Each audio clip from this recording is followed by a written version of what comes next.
Okay, day 4 Python programming. Today is using math with variables. And this is a short lesson. It's very simple because it works on the stuff that you learned yesterday.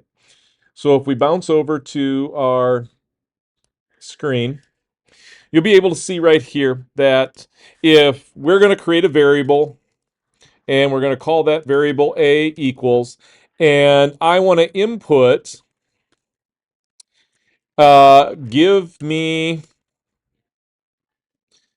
I typed that wrong. Put that in, give me a number.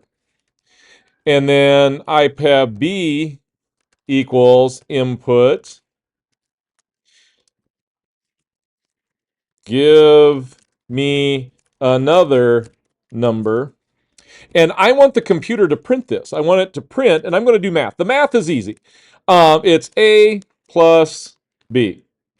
Or it's going to be A times B, or A divided by B. And that's all you have to do. Notice, no quotations, just the variables A plus B. And I'm going to run this. And it's going to ask me for the number 5, and then another number, 2, and then it's going to print A plus B. Oh, 52 doesn't work.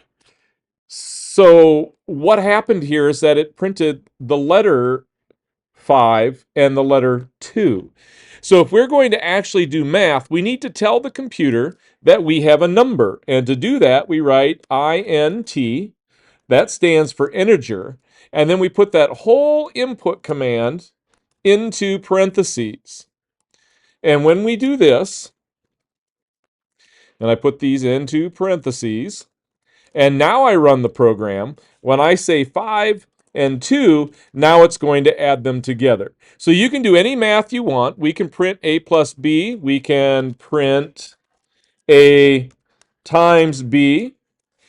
You can print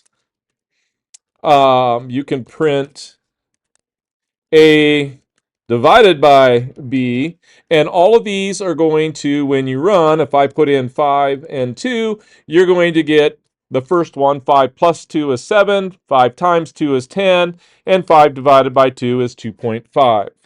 That's as simple as it gets. I would say play with this for about 5 or 6 minutes and then go on to day 5 video. Have a great day. If you need me, let me know.